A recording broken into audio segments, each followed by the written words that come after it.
What really stifled me in the DDR was not so much the lack of freedom to travel and visit people. It was more this ignorance of the system telling you what to read and what not to read.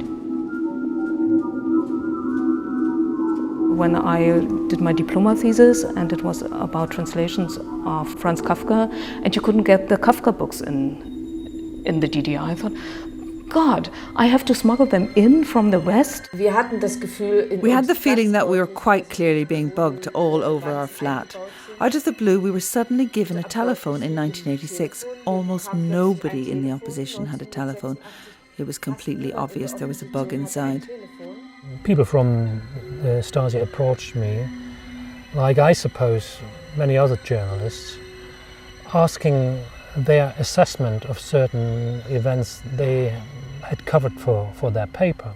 They were always very conspicuous, you always knew them. They must have been given one set of clothing, they always had these light jackets, and they looked like computer nerds a bit, so miserable, pimply young men.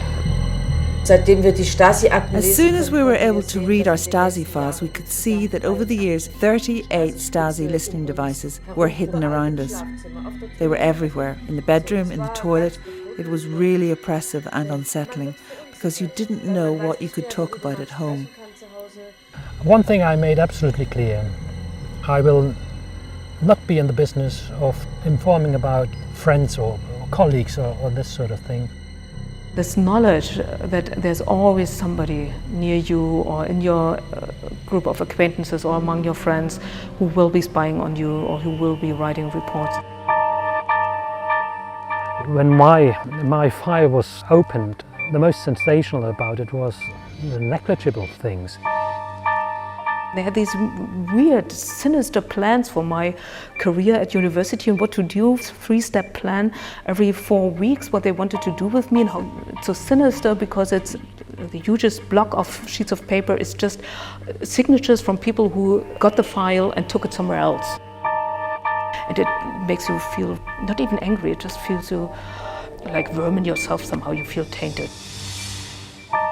The basic assumption in the DDR was that everybody was for something, for everything, and didn't ask questions. So just asking questions was quite enough to land you in the opposition. It started with really simple things like long hair. I wanted to listen to my own music and not be dictated to. I wanted to think and say what I wanted, and that just wasn't that easy. So I joined the state opposition so I could formulate my own thoughts. I got arrested for having a candle in my bag and wanting to go to a demonstration that didn't even take place. And I was in jail for 2 weeks, and this was a pretty traumatic experience for me. So I had a small daughter at that time, and it was a nightmare. In 1986, I tried to escape. A young Swedish student helped me get a false passport. He organised for me to get a job on a Swedish ship, but it was all a forgery. I used the false passport to get onto the ship, but it all fell apart because 2 Swedish sailors who were at the port talked about the plan. And unfortunately, a woman working behind the bar overheard this, and she was from state security. I was sentenced to a year and a half and spent 11 months of that year and a half in jail. The rest of the sentence was turned into 2 years community service, which meant I had to do different low-paid jobs like the night shift at the post office or sweeping the trams. That was relatively lenient. Normally you got 3 or 4 years for trying to escape. The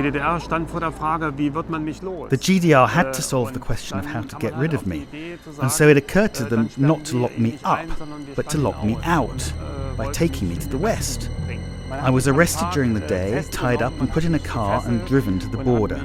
The policeman had the chained handcuffs in his hand, and one of them went round my wrist, and he would turn the chain, making the handcuff cut into my wrist.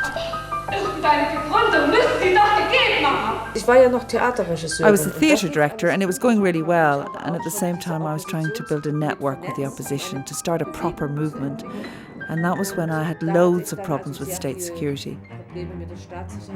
They tried to stop us getting to the churches where we were performing our plays. So one day they cut the brakes in the car, and another day the steering wheel just fell apart. In November 1987, they tried to kill us by releasing nerve gas into the car. I became very sick and still can't drive to this day. I was put on a train. I was shut in the last carriage and the door was locked. The train then left, and I watched as the railway lines disappeared along with my homeland. It was very painful for me. I was being forcibly removed from my home where I'd lived for 30 years. It was 1988 and my husband and I were political prisoners in Hohenschönhausen, the Stasi prison. Then there was a huge international protest to release us, but as they didn't want to release us, they took us from the prison and forced us to leave the country. We were handed our child at the border so that the whole family was forced to leave. The most important thing is to hold on to your values. Often people say Roland Jahn, former civil rights activist, and I say no, I'm still a civil rights activist. Civil rights must be protected all over the world.